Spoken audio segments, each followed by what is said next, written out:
magwagi sa ating Battle of the Champion 2026 Pansiteria number...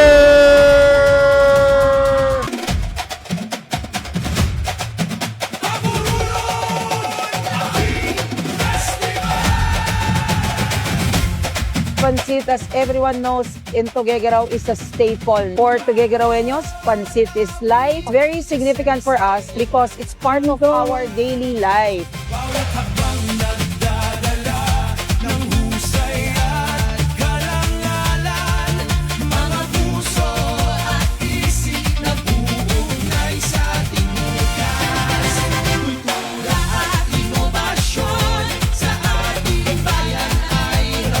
Malaking tulong ang mga aktibidad na ito, lalong-lalo na sa paghubog at pagpapalawak ng ating kultura. Sinabi natin Pansit Batil Patong, may isip agad ng tao na Tuguegarao City kasi nga dito nag-originate yung Pansit Batil Patong na napakasarap naman talaga.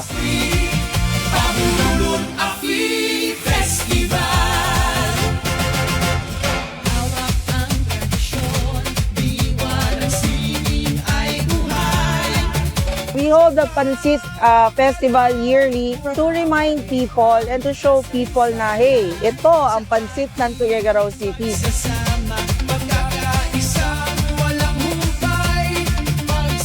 Kahit pa paano may kaba pa rin ako. Hoping always na makukuha ko ulit. Sa lahat ng mga sumuporta at sumusuporta sa akin, maraming salamat. Taos pusong nagpapasalamat ako. Nalilito na ako kung anong masarap ang manilaki dito dahil lahat masarap.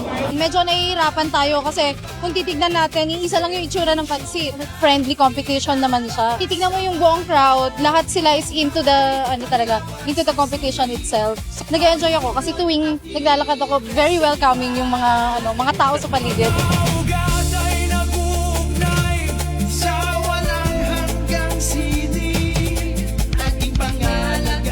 Home is not complete without the Batil Patong of Tuguegarao City.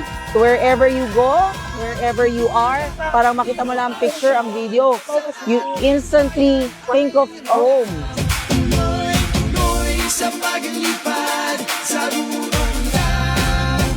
Nagpapasalamat po ako kay Lord at nanalo po kami itong 2026 na Pansit Festival Cooking Contest.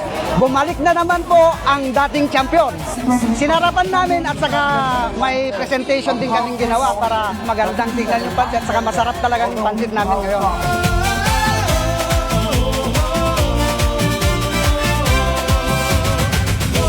Come on over to Tuguegarao. Kahit po saang kanto kayo pumunta, pansit is life para sa amin.